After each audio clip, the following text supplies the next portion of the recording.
of songs and dances at Dandora Stadium and the massive victory by the Green Army against the Slum Boys, to the drought in Manchester and the jubilation in London, to the frowns in Nou Camp, and, of course, joy at the Bernabeu. This is the Scoreboard with me, Mike Odipo, here to bring you everything sporty that happened throughout the weekend and all throughout the week as a whole. And here I'm not alone as always. I am with the gang of great young men who are here to give you all the analysis from the first game to the last game. Welcome to the Scoreboard. And please, before we go to them, don't fail to follow us on our social media platforms at EBN TV on Facebook, where we are live right now on, and also on YouTube, where we are also live. So continue with the conversations, add upon the conversation, say something about what you feel about everything that happened throughout the weekend in terms of sports. So guys, I know I'm not in a good mood today, but please have the honor of introducing yourselves. You're not in a good mood, but I am in a good mood. I know. Yeah, so guys, welcome to the Scoreboard. My weekend has been fantastic, specifically Sunday. So coming into Monday, it's been a happy mood, a smiling mood, but imekuwa tu poa. So tutakuwa tuna analyze hizo games zote sana manyu, where the problems, na tutaendelea tukisonga pia FKF results. So guys, when you wanna join sahi, karibuni sana, and don't forget to comment na liking that stream, na pia unaweza call in live. The number is scrolling down there on the screen. So karibuni sana. Yeah. Good afternoon, everyone. My name is Rodney, and welcome to the Scoreboard. A lot of sporting action happened over the weekend. Some very exciting and some very painful, but we're here to analyze whatever happened. So welcome to the Scoreboard. Don't touch that dial. And of course, don't touch that dial, because at the end of the day, whatever happened, we still have to give you every analysis about everything that happened. Doesn't matter what I feel or anybody else feels. But at the end of the day, we everything happens with a reason, and there's a time for everything. As long as you're in sports, kuna kushinda na kushindwa. Wenga walisemaje? Asikubali kushindwa sio mshindani. So yeah, that's just it. Now, before we go even, let us start here back at home here. First thing first, I don't know, the Harambee Starlets under 17. Don't know if you have checked on them. Harambee Starlets are preparing for the World Cup in the Dominican Republic come next month, and they were flown to Spain, whereby they've been holding some friendly matches. The first game they played against Valencia, and they won 4-1.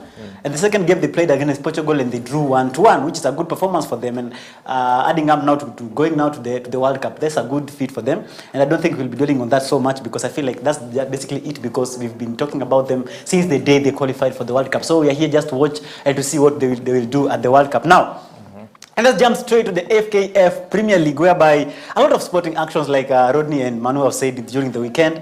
Especially this one thing I want us to talk about before every sporting action, because there's a game that was postponed on Saturday. Yeah. The Shabana game against who? Posta Rangers. Posta Rangers, whereby it's crazy. These are the only things. These are things that only happen in Africa, if not Kenya. And the games were postponed because literally, or maybe funnily, the fans were too. I feel like maybe the officials failed to turn up to the game. Yeah. They came in but did not come out of the dressing room because they felt like the crowd was too much, and they were afraid of their safety because maybe of the whatever happened last week. The police Sacco Stadium, whereby the Shabana fans were so rowdy and vandalized the stadium, and now it was the first game that Shabana was going to play at the Kisii Stadium. Yeah. So they turned up in very large numbers, and there's something even before before that game, they were banned because of whatever happened last week. But on Friday in the evening, that ban was reverted, and they were allowed back to the stadium. Yes. And they came in very large numbers. That they What do you think about that? I think it's very funny. It's very funny. Me actually nilikuwa ninadhani hakutakuwa na fans because of that ban, but coming into Friday and then listening to the news that they have suspended that ban, and the fans will be coming back to, I say this one will be a tricky one. And we all tunajuanga venye tu fan base ya Shabana inakuanga ni wale mafans wenye they wanataka that wako na a huge expectation and they have ni kama wanataka that immediate result, as in they are so passionate. Naweza weka tu kwa kaliba ya AFC and Gor Mahia. So mimi nilijua tu wata turn up in big numbers. Unajua tu venye fan base ya hizi teams FK venye zinakuanga hiyo rivalry, unataka hiyo rivalry kwe iendelee. So sasa me hata I was shocked that the fans they became too much, as in I didn't think they did something. They didn't do nothing. They didn't do nothing. Nearly too, like they turned up in large numbers and overwhelmed the stadium. Wako overwhelming, and so okay, it's me kwangu inanishtua like si wamekuja kuwatch game hata kama turn up in numbers. I know kuna hiyo precaution because they were rowdy in the last game. So kulikuwa na hiyo precaution ya this other match. The fans, as in kuko na protection ya the players, the fans wenye maybe hawataki hiyo issue, the officials. So, but me sidhani kama walifaa wa postpone. Exactly. Wange deploy tu maybe kani security ama nini. There is more to that, but me according to me kenye naweza sema sidhani kama walifaa postpone, but ili happen. But itachezwa tu, itakuja tu kuchezwa, but imewarudisha nyuma. It's me imeni shock pia. It's shocking and also funny because for the longest time I've always cried, oh, the fans don't come to the ground to watch football in Kenya and blah blah blah. The league is not competitive because there's lack of fans. But now the fans are turning up in good numbers, and you're postponing the game because you feel for your safety. Okay, the people who made the game be postponed are the officials, the referees, because they felt like maybe there was not enough protection because of the a large number of fans. And now, do you think where was the problem? Was the problem the FKF or the respective, especially the home team, which is Shabana, or the officials were just afraid of nothing? What do you think about that, Rodney? I feel like it's a failure to the FKF because they had a week to prepare and maybe put in security measures if they were required, just in case anything happened during the game. Because, to be quite honest, nothing happened. Exactly. They were just concerned. There was no cause of alarm. Yeah. They were just concerned because of the numbers of people who showed up. There was no violence, nothing really happened at the stadium. So it's mostly a failure to the FKF for not preparing or providing adequate security for the officials or even everyone else who was at the stadium. So it's mostly a blame to them. Exactly, because it was a very late call, recalling back the fans to the ground after all the ban that they had put up against them during the previous after the previous match last week. So deciding on Friday, a day to the match, and not anticipating the big turnout. But of course we anticipated that turnout because at the end of the day, it was at their home ground. Yes. The epicenter of the Shabana fans, which is Kisii. So of course you expect a good number of fans to turn out for the match. And now, it is crazy that FKF, after reverting that decision that they had made last week, the previous week, and not putting enough measures to give confidence to the officials that you'll be protected enough, it's a very wrong move for them. And also, I can also blame the team because we are a home team. As much as the FKF can provide security, also as a home team, you should put in measures that these officials feel secure. I think I have no problem with the officials because at the end of the day, your life comes first. Then what can come second, no? So I think it was a failure on both Shabana and the FKF for me. But it was a good thing when I saw fans stand up in such numbers. It means that there's a growth in our league, and we are getting a new competitor who is up to the task to the teams like Gor Mahia and FC Leopards. Now, that one can bring the vibrancy in the league. And I hope and pray that Shabana will take Kisii as their now official home ground. At least we can have an official home ground for Shabana, and then we'll be seeing such number of fans coming in. And this scenario left me wondering about something here. These were only Shabana fans because I believe the opponents did not have the numbers that Shabana had. What if it was a match against FC Leopards, maybe FC Leopards against Shabana or against Gor Mahia? So literally the match would not have happened.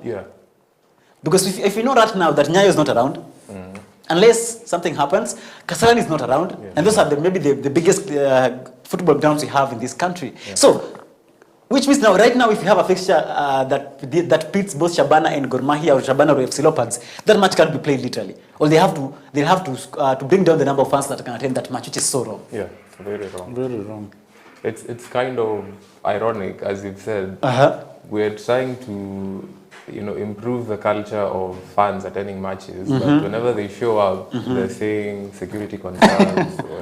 So you're kind of taking that away, because even when people look at whatever happened, they won't be as confident to come for games because they'll be fearing for their own security in case something happens. So it kind of kills that culture or the growth of our game. And funny enough, in our neighboring country, which is Tanzania, I see fans turning up in huge numbers, 60,000 fans that are held in one stadium, and the match just goes on so well.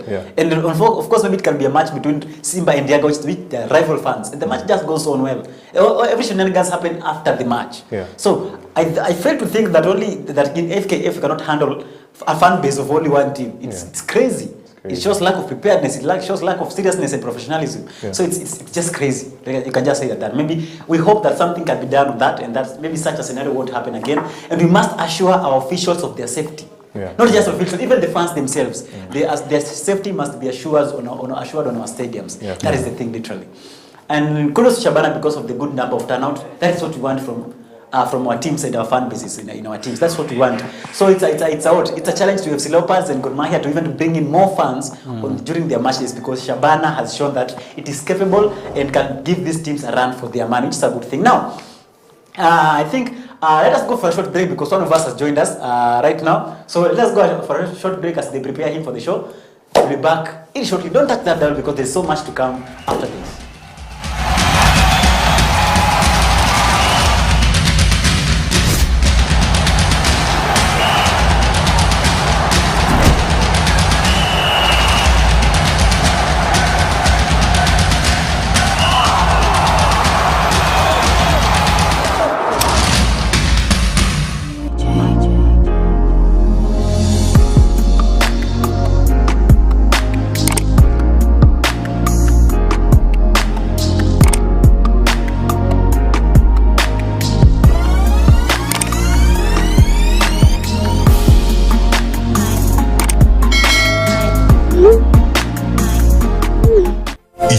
Watching EBN TV, transforming your world. Refreshing Times is here.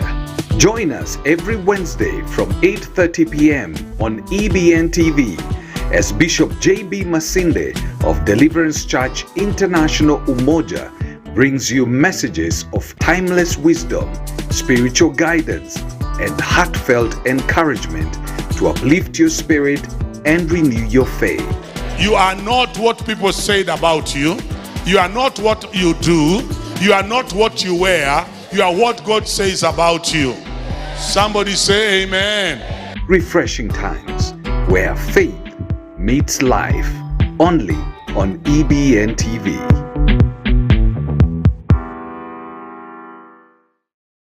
Are you looking to host an unforgettable event that will leave a lasting impression on your guests? Well, look no further than Iconic Events, the premier event planning company in the region. We are an audiovisual equipment hiring company that has handled some of the biggest events in the country. We provide a reliable, comprehensive range of event solutions such as corporate events, crusade, weddings, worship experience, rurashios, etc. Our expertise centers on the provision of high-performance PA systems, quality backlight, stage lighting, high-resolution LEDs and projection screens, DJ equipment, live recording services, and sound installation.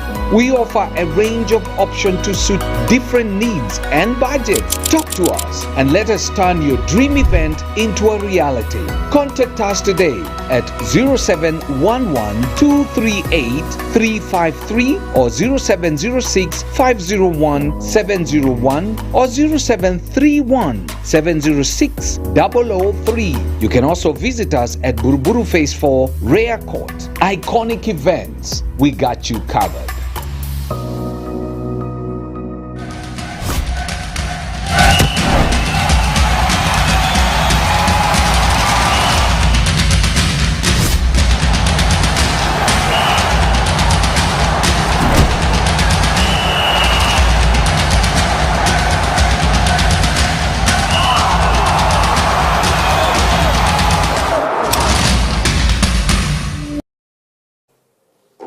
welcome back. And of course, like I said earlier before we went for a break, one of us had a number has added up.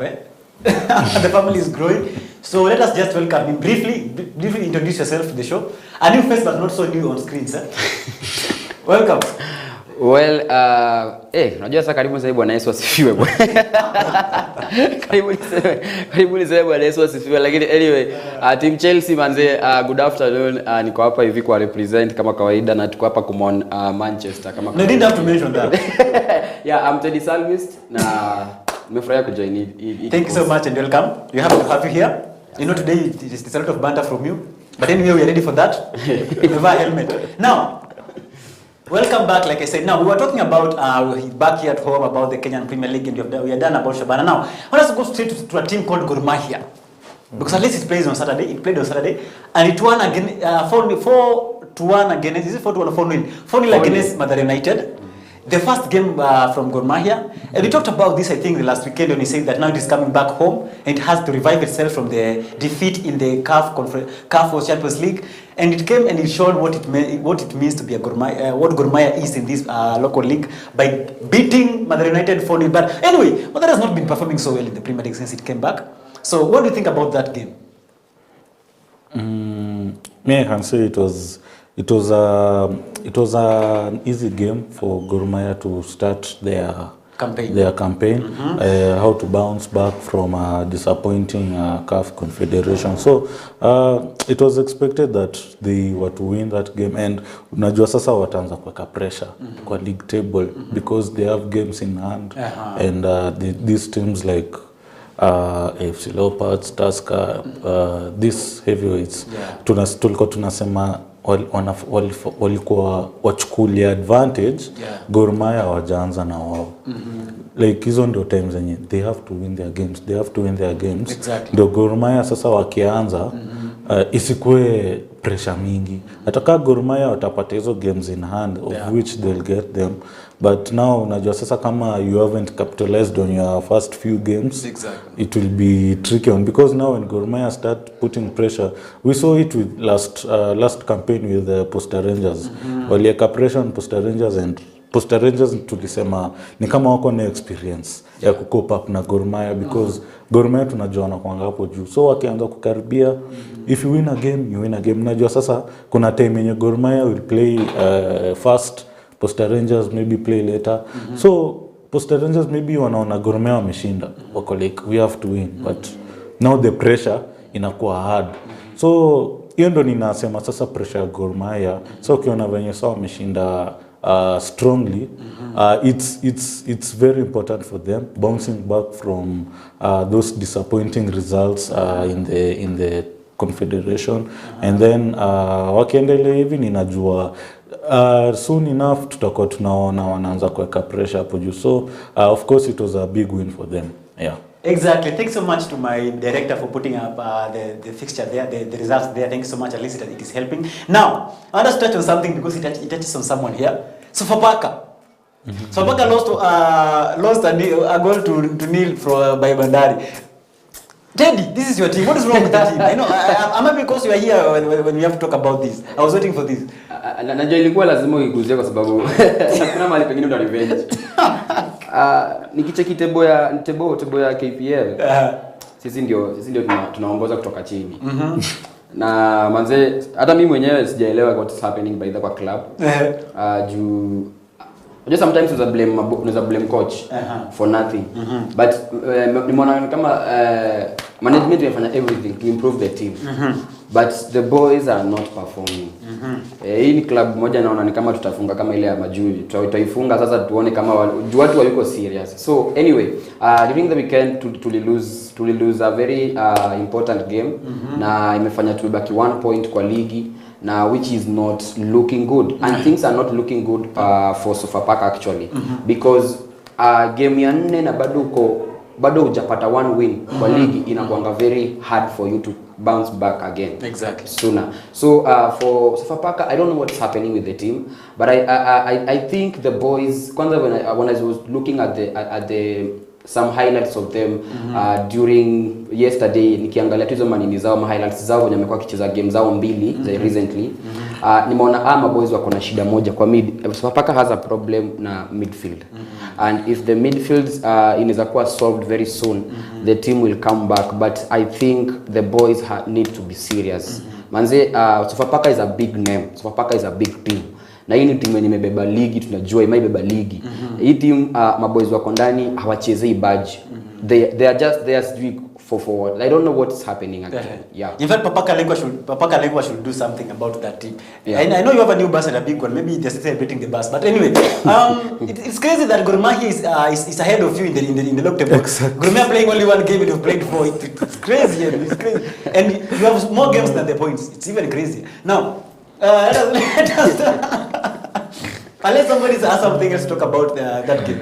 Let us go straight to AFC. No, before you local, let us go to Police FC because I want to touch on these teams that are coming from the CAF Confederations. Yeah. Police FC managed a draw against Tusker. Yeah. Now, what do you make of that? Because, like we said, when they came in that CAF Confederations Cup, I think they outdid themselves. They did well. Based on the fact that it was their first time and they managed at least a goal, they were defeated by an aggregate of 3-1. At least they scored a goal. We cannot say the same for Gor Mahia. So I think Police did better. Now, listen. What do you think? What do you make of Police FC in their first game managing a draw against Tusker? That's a big team. Yes, good side. So what do you make of Police FC? Where do you think it puts them, based on that this is their first game? It being their first game. Naweza sema it's not a bad result for Police FC because they are facing a good side at Tusker FC. Of course Tusker FC pia wao hawajaanza ligi vizuri. Wamekuwa inconsistent with their performances. But ilikuwa game yenye ilikuwa too unpredictable. Because atujui Police FC wamekuwa poa sana. Wamejionyesha they are a team that deserve to be in that top group. So for them starting the campaign with a draw, for me Kenya naweza sema what was disappointing is that they were ahead and they conceded a goal. So you know naweza sema it was disappointing. If they could have managed that 1-0 ingekuwa sawa, but tunajua tu Tusker FC they don't go down so easily hivyo. But hiyo ndo naweza sema it was disappointing for Police FC. They were ahead, walikuwa the first team to go ahead. But now wali concede now the goal which now resulted in 1-1. But I can't complain much about Police FC. It's just this as in ndo wameanza, so na team zingine wameshaanza kwenda ahead. So for me naweza sema hiyo draw si mbaya, as in sidhani kama ni kitu inaweza cost because they can bounce back in the other games that they are coming. So for me it's not bad for them drawing. Before you go on, I think we need to make something clear in this panel because I am a devout FC Leopards fan. We not really support Sofapaka. Yeah. We use that it's a battle of the cats. Please, you people also tell us which team maybe you don't support, but which team do you have a soft spot for in this FKF? That one is something I should check because mi hufuatilianga tu team zote kama AFC, Gor Mahia, Tusker, Kariobangi Sharks. Kitambo nilikuwa na soft spot ya Sofapaka. Yeah. But now venye so najua for real nikiwa mtoi tu nilikuwa nasikia tu jina Sofapaka. Nasema hii ni team. Umseni wa Sofapaka. The thing is, but team ikianza kuperform atarudi. Iko kwa damu. But sasa shida ni sasa unajua sasa is their recent form coachini sasa. You're not ready for that. I'm not ready for that, but kitambo nilikuwa tu nasikia jina Sofapaka na bambika tu. Hata aside from at kina Tusker, kina AFC na Gor, mimi nilikuwa nasikia Sofapaka, nilikuwa nasikia hii team ni kali. But Papa ilikalekwa. Najua venye tu Teddy amesema lazima uangalie hizo mashida zenye ziko hapo because last season pia wali struggle hivyo. Exactly. This season wameanza hivyo bado. So something should change there. Did you notice that Sofapaka has not lost has not conceded any game more than 3 goals. Like wanashindwa 1-0. The problem that likes of Chelsea had a certain season 2022. Like they were just conceding 1 goal, wameshindwa na hiyo na inaisha hivyo. Like wanafungwa dakika maybe dakika 80, dakika 90 na game inaisha hivyo. These guys wako na potential, they can do something, they can play well, but they have a problem somewhere. I need to kumalizi hata finishing yao hayuko sawa. That's why nasema like midfield wanataka ataka mmoja tu pale kwa midfield mwenye anaweza number 10. They need a number 10 who can give some good passes, maybe through kwa strikers, so that the strikers can perform. But nikiangalia pia pale maybe the next games that I'm always counting on Sofapaka cannot lose. It is one of the teams that zimekuja juzi kwa ligi kama Murang'a Seals. I don't know if this one is also going to be a problem to Sofapaka because City Stars also these are the teams that nakuanga naangalia hivi nasema like hizi manzeni za kupita now, but the situation at Sofapaka right now it's like they even if they win the next game it's not promising that they will win the next one. Yeah. Consistency is the problem with Sofapaka. Yes. And you have a very good coach in Robert Matana. I don't know what's the problem. Rodney, which team do you have a soft spot for in the FKF Premier League? I don't know if I can count myself as a fan per se, but I used to follow up a bit on Gor Mahia a while ago. I have a cousin who is a very huge supporter of Gor Mahia, and we used to watch a number of their games. I really remember the Gor Mahia versus Everton game. Oh, you watched that? Yeah, we watched that one, and I used to follow them quite a lot because he used to watch them at home when I was with him. So I would say maybe. I think you should pick Gor Mahia. You should support Gor Mahia. You should support Sofapaka. We people first. They should be leading on the front line, supporting this team, encouraging others to support the teams in the local league, in our home leagues, because like you've said, and we always say here that we need fans to turn up for the games. We need every fan to adopt a team and just support that team. I'm very happy with whatever Sofapaka is doing. Not Sofapaka, sorry, Tusker. Because right now I know at least 5 Tusker fans out of nowhere. Same to Police FC. People are just coming in supporting these teams, and it's amazing. And that's how our football grows. And I would like us to take the front step to make sure this happens. You know, we are tired of having like the traditional Gor Mahia, FC Leopards, and now maybe Shabana and maybe the Bandari, because Bandari also has a good number of a very huge fan base. And Murang'a Seals also, because it has a good fan base also. I'm tired of just hearing about all these teams only. We need other teams also to get this fan base, and it starts with us. So adopt a team, support that team to the latter, and so make sure you make noise about it so that people can know the advantages of supporting a certain team in this in your local leagues. You know, because charity must always begin at home. Yes, that is the thing. And that's not to touch on the we know something called you know names. Close. They call them amateur in where I come from. So FC Leopards, the great FC Leopards, they won yesterday against the Nairobi City Stars. A game that was played. I was there in that game, of course. It was amazing. It was amazing. I was that it was an amazing game, and they won 2-1. And FC Leopards is doing so well. Apart from the game that they lost against Posta Rangers, the second game, but they have won their 3 games and of course lost 1. Amazingly well. This is not the same as FC Leopards that we know, because we traditionally know that FC Leopards does not start their matches this well. Because what you expect from the Leopards in the last couple of years is inconsistency, like just as Sofapaka, because they will win a game, lose 2, draw 1, win again. But right now we are seeing there's a bit of consistency to FC Leopards about winning. And one thing I'm proud of, forget being a fan, as a football fan, just as a football fan, is that you see some quality signings coming into these particular teams, and there is less problems in management and the officials in that team. It is amazing.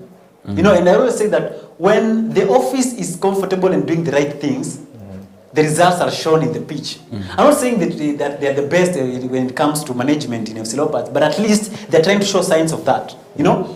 And it is amazing. So what can you say about FC Leopards now? Now that you've said that like when I was saying, these teams are supposed to take advantage of the fact that Gor Mahia and Police FC were away, and they should have been winning their games. And we are seeing FC Leopards doing that. So what can you say about FC Leopards? Let's start from Rodney.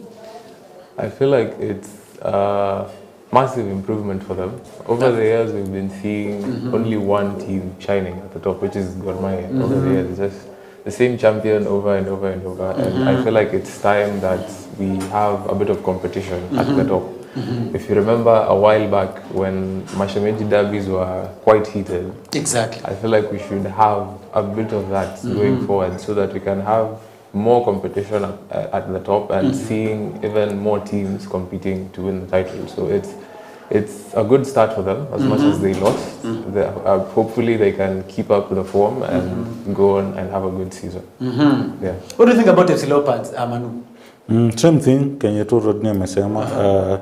Hii ndio ile time now they should win these games because hata kama Gor Mahia wameanza late, wameanza season late, AFC Leopards tulisema wakianza season wanafaa waanze strongly ndio wakwe hapo juu waweze tu kuchallenge, wakwe tu ready wana challenge for the league because tuliona last season they started very poorly. Sasa ndio season inakuja kuisha ndio wameanza sasa kupush up the table pole pole, but it was too little too late. So right now nikiona hii progress naweza sema wanaenda vizuri. Despite that one loss ni zile two losses zenye tu zina happen yenye tu ina happen out of nowhere, but hizo 3 games zenye wamewin, hopefully they can capitalize on those games and continue with their good form. Unajua pia games zikiendelea kukuja pia wako na good form, momentum bado iko, there is no like hakuna problems in the pitch. Wakiingia game it's assured that wanashinda. So wameanza vizuri na hopefully they can keep up that form. Yes, I'm going to take a different when it comes to my brother here. There's a problem that happened in last week whereby the FC Leopards coach was complaining about a pitch that they played against in the previous game, last week's game. Because one thing I went and confirmed that. I was so shocked that a game in a Premier League, that is the FK Premier League, a pitch or the ground, a football ground does not have a dressing room. In the game they played here last week, and they won that game, the dressing room was behind their bus. So literally they were sitting behind the bus. And it was very disheartening, discouraging. What do you think about what is it the madness of football pitches or football grounds in this country? What is the problem with this? What is the solution to this? First of all, you know, it's our country, right? First of all, it's our country. Yeah. So what I'll say first of all is that when it comes to pitches, grounds that our teams are playing from, Kenya is still mahali tunasema bado tuko tuna backbench from outside.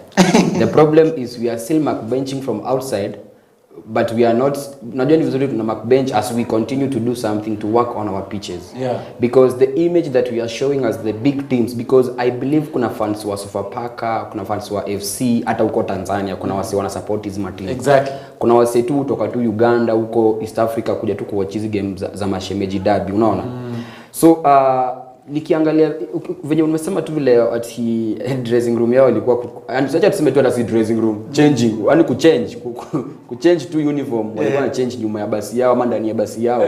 Manzeni that's a shame.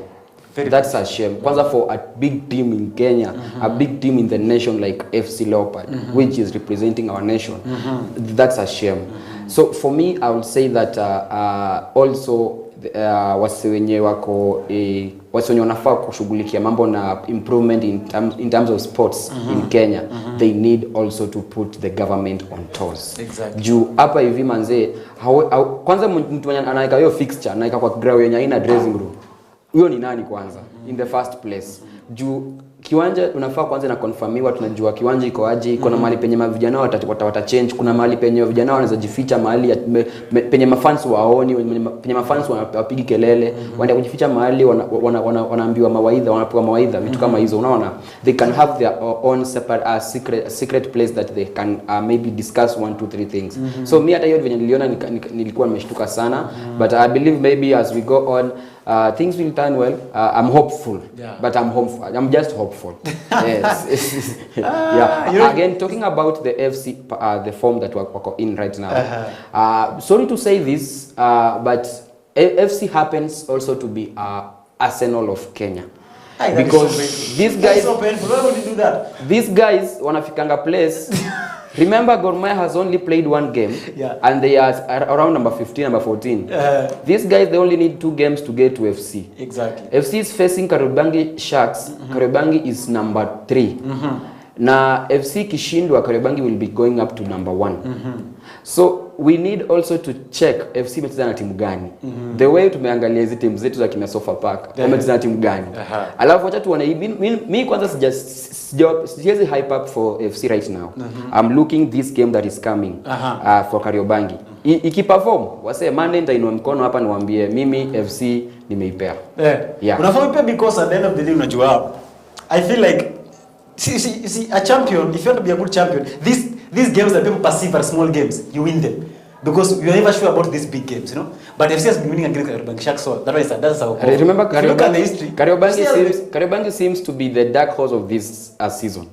So, my friend, watch this. We will win that game. I'll be coming here next week and bragging about it. All right.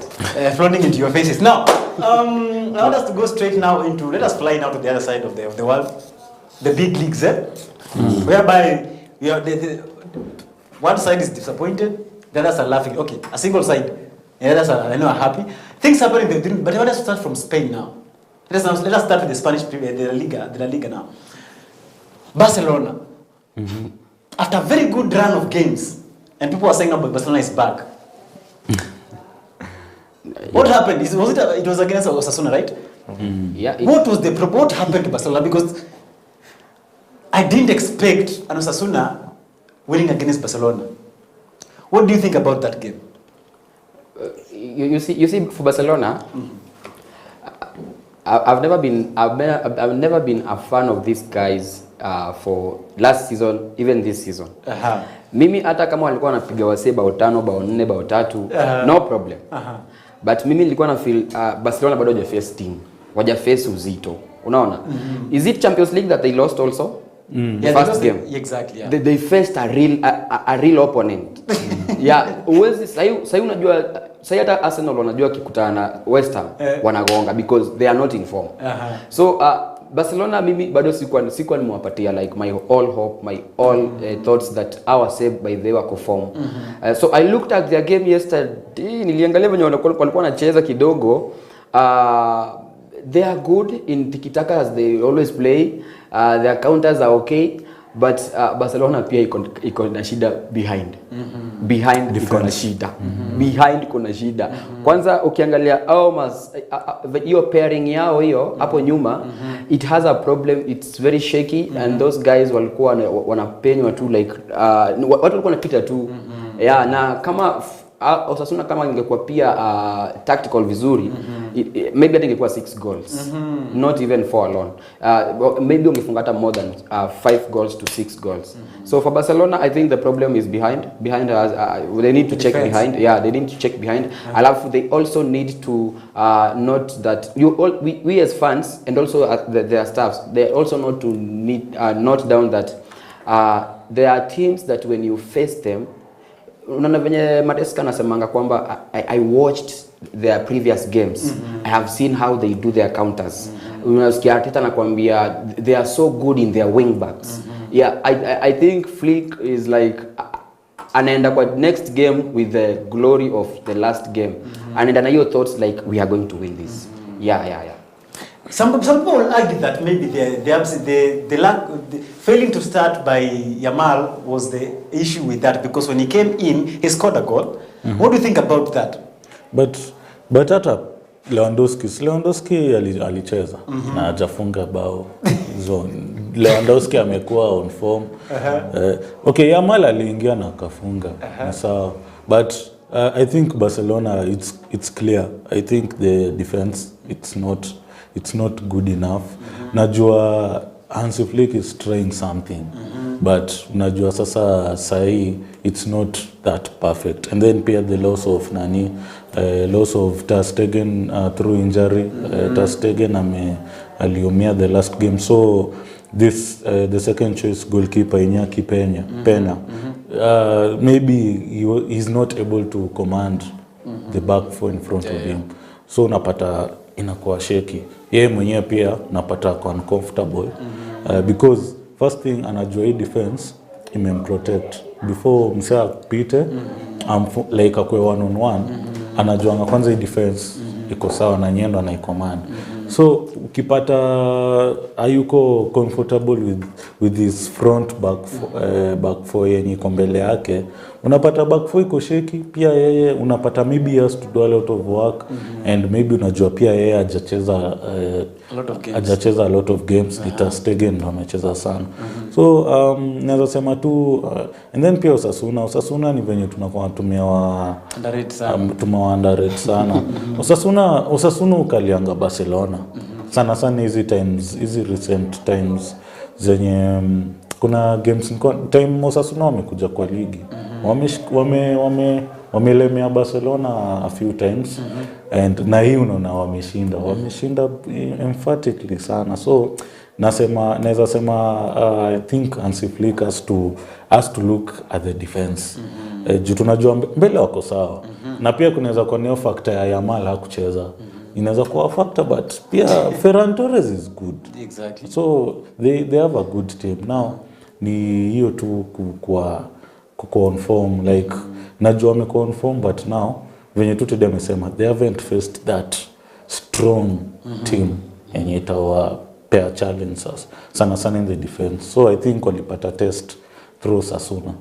Yeah. Do you think this in the squad there are a lot of young people, a lot of young players? Do you think that's an issue because when you lack an experience in the team who to lead you to do these certain things maybe? Do you think that's an issue with them, Rodney? I feel like the lack of experience mostly comes down to injuries. Because if you look at the defense, the starting defenders are injured, who are Christensen and what's his name, Araujo. They're both missing through injury, and they'll be back I think in December, some November, December. Olmo is also injured.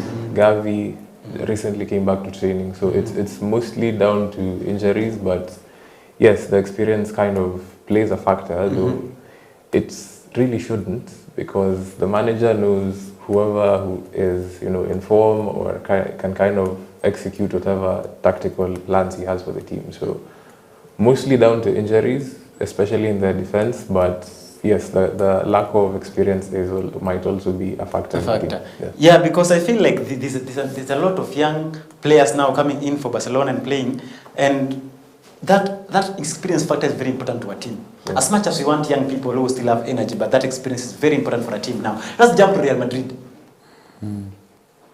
Do you think this sleep in Barcelona it brings now confidence to Real Madrid? Because I think that was the only thing that was a pressure for Real. Now, Barcelona has slept. Do you think now this is a time for Real Madrid now to take charge now to give now to raise up to the occasion now to make sure that they capitalize on that? They had the chance yesterday, but they kind of slipped as well. They drew to Atletico Madrid. Yeah. And I watched the game. They started a bit well, but as the game went on, okay, the game also had a bit of controversy. It was stopped at around the 70th minute. The fans started throwing objects into the field. The game kind of, got called off. The players were removed from the pitch, but after that, the momentum kind of shifted towards Atletico, and they scored eventually at the last minute, despite them. That was after they got a red card after the goal. But Real had their chances to score. They kind of switched up the team. Mbappe didn't start. Vinicius was on the wing. It was kind of a 4-4-2. Vinicius and Rodrigo up front. But unfortunately, they didn't capitalize on their chances. Atletico defended quite well, and they got their point at the end of the day. So I'm not really sure what's going on at Real Madrid, but hopefully Ancelotti can, pick up form and kind of put things in order. Do you know I wasn't speaking about the game. I wanted to talk about yesterday's game because that was a derby first, and in a derby you're not sure of whoever can win. It's a very big derby, and that result shows that maybe they can do something about it. Because Atletico are not a cheap team. Even though Real has been winning against them, Atletico was disturbing them a little bit. It has always been a problem for Real Madrid. But anyway, if you guess that particular fixture, I think maybe Real is not you cannot. There's no cause for alarm for Real Madrid. I think it's more worse for Barcelona being defeated by Osasuna as you can compare to Real Madrid being defeated by Atletico Madrid. You know, and personally I feel like you said, Barcelona is not convincing at that much. And we saw that first in the Champions League, you know. Yeah. And now this one reflects on coming back to Osasuna, same thing, you know. And so it feels like maybe there's something that has Felix missing in that team. I feel like there's something missing in that team. And if you look at now, even on the off-pitch issues now, for a player like De Jong now, it brings now maybe that disorientation now in the focus on the team, you know, because he had an interview last week and talking about everything and debunking some issues that we've had from the team, say, in regards to him, about the contract and everything. So I think such things, they disorient the team. Yeah. And I think that can be an issue also that is need to sort out now. Let us now jump now to something else now. German Bundesliga. What happened to Bayern? Bayern, there was a bigger game, Bayern versus Leverkusen. Leverkusen, yeah. And that game was a tough one. It ended on a draw, exactly 1-1. Of course, Leverkusen now is a strong team. Bayern knows that from last season, and I thought that Bayern would win because Bayern, actually for me, Bayern were more strong in the Bundesliga. Exactly this season. So they scored a good goal. Actually, it was a screamer. What's the name of this player? Okay, nikipata jina but it was a worldie, a screamer from a defender. And Leverkusen also had good playing. As in, ilikuwa ile game competitive for two giants, of course Leverkusen do sasa title holders. So lazima defend, lazima washinde hiyo game. But it was a good game. A draw it is like there are two strong teams. Leverkusen wame prove that now see Bayern squeeze every time. Bayern Dortmund. That's why now they like winning the league last season. Ndo sasa ikawapea you respect, like hii league inaweza change and wameshaji establish as a strong team in the league. So for me, that game, it's no surprise that imeisha draw. Those kuona hiyo game, but according to venye niliona highlights and the highlights and the chances, I think Bayern should have won that game. Yeah. And I want us to talk in regards to the Bayern coach, who is company, and now Leverkusen at large, because I feel like Leverkusen now, from this game, it showed that it is now up to the task. It was not a one-time thing. It is capable of competing once more and making sure they come up with maybe even win the cup this time. Yes. From company's side, I feel like company now, this was a test for him. Because I feel like the previous games which he was winning by 5 goals and above, they are not up to their level, because these are games they have been winning for the longest time. So what can you say in regards to company now getting a very good challenge, now only managing a draw, and now Leverkusen proving itself once more against a team like Bayern Munich? What can you say about that? For Bayern, first of all, the game yesterday, kwanza first half. First half na ilikuwa tough. First half.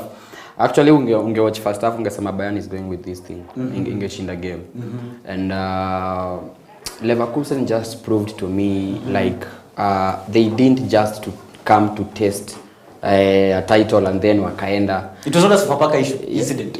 Also, it was not a Leicester season. Like you just come and unabeba alafu next season uko relegated. Unaona? Exactly. Yeah, these guys are really playing well. I love the striking force of this team Leverkusen.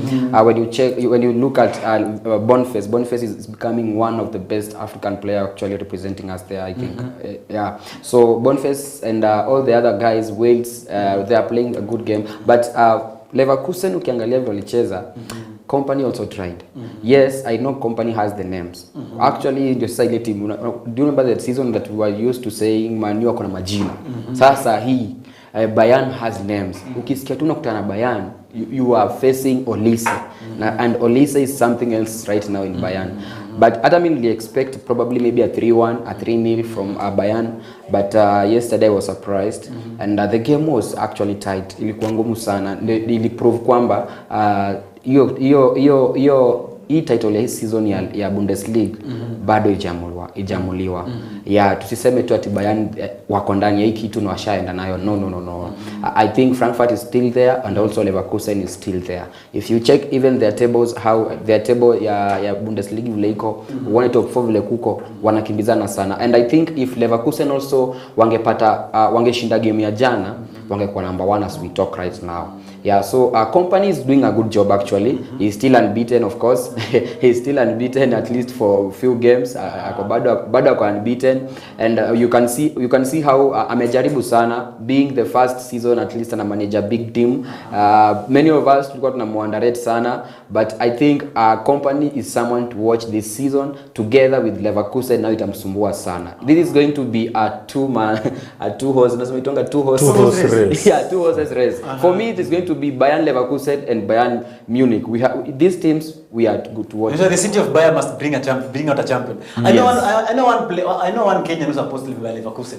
Alexandra Ndolo. I don't know if you've heard of her. That one plays facing. That lady, very big Leverkusen fan. Now, why are you writing off Borussia Dortmund? Because I think it's number 4. You got number 4. Yeah. What? Have we already written off Borussia Dortmund? What do you think about Borussia Dortmund? A little bit touch on Frankfurt also. For me, maybe quickly, Borussia is performing well. They always find their way in top 4. That's what I'll say. They always find themselves. Did you see that team? Like, it's like this is Borussia Champions League. We know that. And the one way to get to Champions League is for you to be top 4. Yeah. So Borussia Dortmund, they had a season that we were supporting them. We were not even their fans, but we were like, Borussia is going with this is their season. And they bottled it in the final game. Exactly. And so this season, for me, I'm not putting my hopes in them, but they're playing a good game. And the team that you just said, Frankfurt, a hard name to pronounce, but wanacheza game poa sana. Actually, someone was talking about it. I know we are quite going to that. Someone was talking about that team in Europa. So we'll come to that. Maybe we'll come to that. Now, unless anyone else has a point to talk about Bayern or... For me, Kenya nitasema hii ligi ya Bundesliga, I think it will be one to watch. Bayern Leverkusen, Bayern Munich, Leipzig, Frankfurt, Stuttgart. As in hii si ile Farmers League yenye tumeshinda tukisema ati it's only Bayern. They've thrown the matter to EPL. Now, yes. So, but no, EPL iko ligi yake. But now Bundesliga, it will this this season.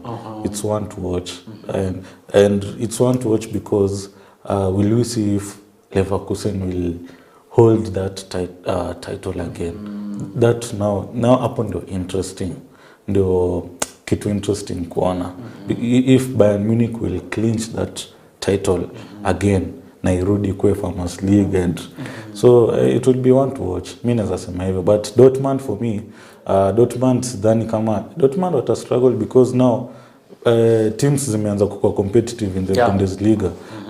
Teams like Stuttgart, teams like Leipzig, Frankfurt, those teams, Wolfsburg. So Dortmund should wake up because ile game yenye tuliongelelea last time, they lost pretty heavily. So I think they should wanafajikaze. Najua wako na coach mwingine and a new style of play, losing Marco Reus because he's retired.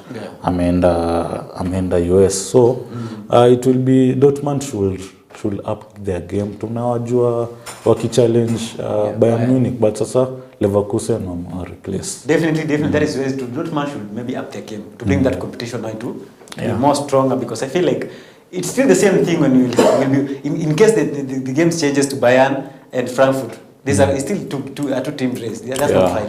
We need that competition. We need that challenge of not knowing who is going to win that particular fate or the Bundesliga. Now, I just have to jump now to the big leagues. The big league. Literally, people say it's the best league in the world. If that's what you think also. Corrupt. Yes, and corrupt. Especially when it comes to officials. But now, But when your team is performing in EPL, you don't see corrupt. So this weekend was for some people. Corruption only pains you when it pinches you. Yeah. You know it. Last week it was Arsenal, this week it's Manchester. The other time it was Chelsea. It was Chelsea the other time. So it happens. So now, a lot of sporting actions that happened, emotions, Yes. and everything in the EPL. And I'll start from a certain team here. Of course, not Manchester United. I'll start from it was a very tough game here, Arsenal game. I want us to look at the Arsenal game. I want to start with Arsenal this time. Okay. Because I feel it was the toughest game. Yes, it was tough. It was the toughest game this weekend because till 60th minute, you wouldn't know who was going to win that game. Yes. Whether it was a draw or maybe a team was going to win. Yeah. I want to start with you, Manu. What do you make of that game and everything about it, literally? It was a tough game. First half we dominated as usual. So good to see Gabriel Martinelli back on the scoring sheets. Najua amekuwa under a lot of criticism and Trossard has been knocking on the door because Trossard akiingia na impact, Gabriel Martinelli akianza hachezi vizuri, impact, so imeleta a lot of criticism sana to Gabriel Martinelli. So seeing Gabriel Martinelli scoring his first goal jana, and he also played well. That left side walikuwa nacheza vizuri sana. The goals they scored, Trossard yet again scoring. I was not surprised to see Trossard back in the lineup because sijui walisema nini about hiyo ban, hiyo match, hiyo fixture ban yenye amepata, but I wasn't surprised seeing him starting again and impacting. Yeye ndo alimfanya tushinde hiyo game, Trossard. So first half we dominated. Coming into the second half is whereby things changed. Actually, when the second half started, we conceded through a set piece, which is ironic, because we are strong on set pieces, and conceding through a set piece, it's an ironic one. Though that goal took a deflection from Havertz, and it was unusual, but I loved how Arsenal waliweza ku come back to the game. Sana hiyo time ikiwa 2-2, ikiwa 2-1, I saw Arsenal walikuwa wame lose concentration. Kuna time walikuwa wanaachia mtu a lot of space, like akidrive na ball katikati ya field. Sioni Partey akipress, Rice na muona kwa side nyingine ha press. The midfielder wa Leicester mwenye ako katikati na ball is just free mpaka anafika edge of the box ndo sana anakuwa pressed. So that's something I noticed walipoteza concentration hapo. But and hapo ndio sasa boy ilikuja di commentator mwenye alikuwa na commentate hiyo game alisema kuna venye Arsenal wamepoteza concentration, they should switch up and score more goals, isikue another one to bottle. So but I loved how when you respond, when ilikuwa 2-2, it was a good goal by James Justin. Hiyo boy ya pili ilikuwa bao fiti sana. But now having that 12th man, which is the fans, and then keeping that composure. Najua sasa hiyo scoreline ikiwa hivyo, najua pressure ilikuwa mingi sana. As in si mara ya kwanza kukua 2-0 up and then bottling again ikuwe 2-2. We have experienced this 2 seasons ago. So sikuwa nionekana tayona tena iki happen, but now nilipenda the resilience in the team, that winning mentality. No as in pressure iko, but now coping with that pressure ilikuwa walifanya vizuri, that resilience, winning mentality, and in the end we won that game. Yes. Which is a good thing because that's what we expect from somebody who anticipates to be a champion, That's what you anticipate from a champion, and that was a good. I was shocked because at the end of by the time I was sure it's going to be draw. I remember I was here with Rodney at that time, and we were tulikuwa tunakaza sana ikuwe draw. Yeah, I know that because ninajua Man City wamedraw their earlier game, so pia sisi tunafaa to draw ndio exactly. Tusifikie. I know it, but we can't help it. It's just that how it is. Yeah. And what can you say about Arsenal? Rivalry. Yes. For me, the beauty is that the game of Arsenal and Chelsea was at the same time. So I had an opportunity to watch with my friends somewhere at least 2 games at the same time. And I think Arsenal was looking, okay, you guys have said the game was tough, but me looking at this fixture before even the game started, I saw an easy game for Arsenal. I felt like Arsenal was going to win the game even before it started. And when the game started, wakafunga bao mbili. Actually, when they scored, in the first 20 minutes, guys, kama mliwatch hiyo game vizuri, first 20 minutes mkiangalia vizuri, utapata Leicester hawako waipita katikati. Wako wanapita katikati. Like kupita katikati ya field hivi. When the ball ilianza ilikuwa upande wa Leicester. And Martinelli was just everywhere in the box ya Leicester. And so I was even thinking about maybe Arsenal will score even 4 goals in the first half because they were really into it. And when they scored the first one and then the second one, nikajua wamefunga game. Not knowing that even when the second half will come, Leicester na walikujua waliambiwa nini na Cooper. You know it's Cooper. Yeah, so when walirudi walikuja Cooper style. And so the pressure was up, and then if a team ever in EPL it gets 1 goal na equate to 1, no matter the minutes, inawa pressure. Huwezi wa control. And they were into Arsenal too much. So I loved how Arsenal were composed after I realized kwanza ni after wamegongwa but 2-2 ndo I realized this is a title. We are competing for a title. This is our 3rd time. Hey, this is our 3rd time bana. We have to go for this thing. Now I push sana. But one thing I will say, Arsenal and Leverkusen have something in common. Hawa sawa kionanga tu wameinuliwa ile ball hivi ya 7 minutes. They are ni kama wanaambiwa sasa ni time yenu ya rescue time. Yeah, so Bauzni walifunga all the injury time. They did good. But your game kama wangeongeza maybe 1 or 2 minutes.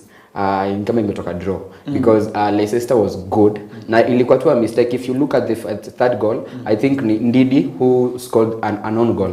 Alijifunga na keeper alikuwa amechanganyikiwa hata. But walikuwa wameka line nyingine pale nyuma yenye even Arsenal could not even break. But I love it. Arsenal is back at least in hapo juu. Sasa naona ni kama tulikuwa tunaongea behind the scene kusema kwamba naona kama hii season ni ya London sasa. Unaona venye kuna kaa vizuri hapo. So congratulations to Arsenal. I don't think this time I have some negatives about Arsenal. They are very good team. I think if I talk about Arsenal, maybe just for the banter, but Arsenal is playing very well and making sure it comes out with good results. That's the most important thing. But anyway, when you said that Arsenal, at least you're happy it's up there, the league is safe because we know they can hold for some time. Now, by the way, who player wao anaitwa Trossard? He's very powerful player. He's underrated. Yes. I don't know why. Trossard is that one guy that anaweza attend sherehe na unaweza jua kwa sherehe. Until venye something will happen ama mnakimbizwa ndio realize mwenye ako mbele yenu ni Trossard ndio kwanza kujiokoa. Anaonyesha njia. Yeah, so Trossard manze, I think Arsenal need to look at that thing. That guy has something. Yes. Na unajua Odegaard akirudi it will be now a test for Arteta. Whether he will, of course najua Odegaard akirudi atakuwa anaanza. Odegaard is a quality player. Now it will be about Martinelli and Trossard because now Martinelli is now coming back. His last few games amekuwa fire. Sana hata hiyo ya City, hiyo yenye tulidraw, that first half because sisi tuli defend second half. So Martinelli in that first half. I love the fact amekubali wali defend sana first. Of course you play with your strong exactly. So and that was a good strategy, of course. Highline. Aside from another team yenye ilicheza na nyinyi Tottenham. Yes. Walicheza na 9 men, wameka highline ya katikati ya pitch. You know, that's 9 men. Another team, okay, we'll come to that. We'll come to that. I want to talk about Saka. I feel like Saka is underperforming. I feel like Saka is underperforming. What do you think, Rotu? Kind of. If we consider majority of his assists this season have been mostly from corners, set pieces. So, kind of underwhelming, but then again, he's doing what he's supposed to be doing at the team. That's his job, whether it's corners, whether it's free kicks, he's doing primarily what he's there for. So we can't really judge him as much, but his performance compared to maybe last season is a bit lower. but he might catch up as the season goes on. Do you think that's because of the influence, the many games that he has to play? Because I don't think there's a substitute for Saka in that, from that wing. Yeah, but Raheem Sterling can play on that side. Those Joanna kama Ateta may try because Sterling was brought on as a left wing, as in your competition, your left wing, it's too high. And he came on and he played very well. Hata ile game ya Carabao, hiyo yenye alicheza vizuri sana. Of course, ilikuwa against Bolton.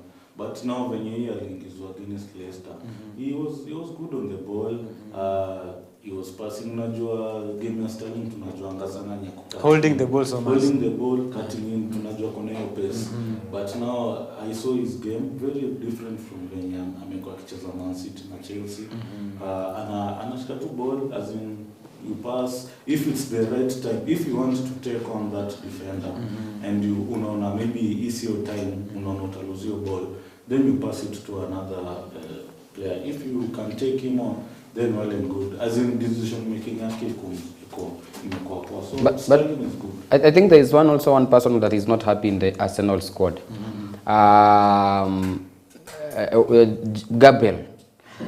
Gabriel Jesus, when he was coming in, Arteta was talking to this guy, telling him something.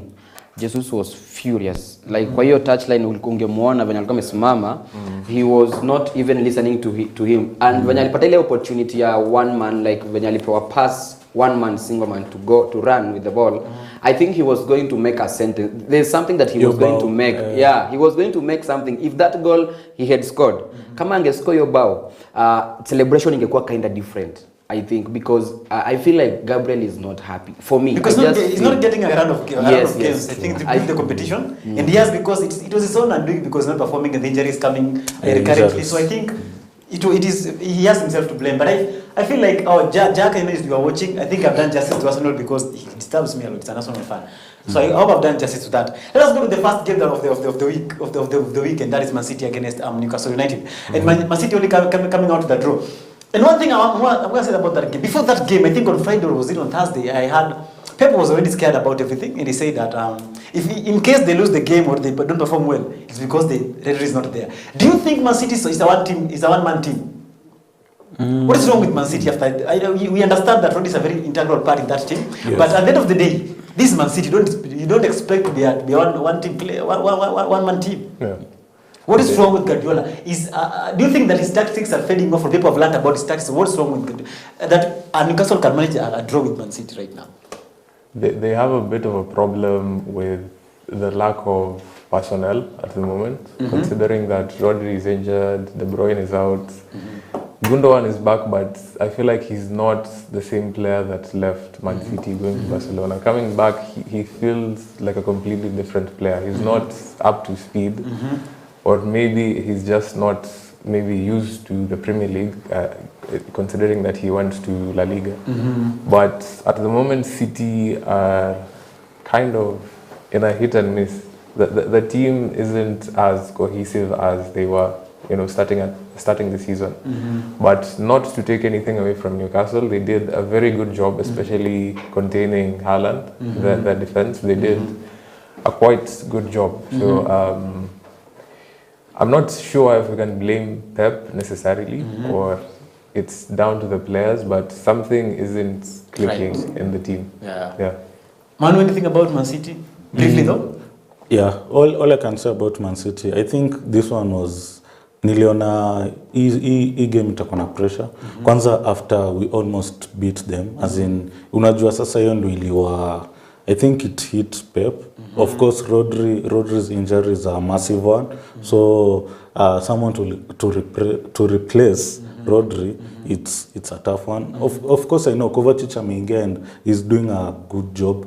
But kuna ile presence yenye Rodri ni kama ule mwenye is like a connector, as in the spine. Na ule mwenye akitolewa kwa team, like team kuna venye Pep has to do something.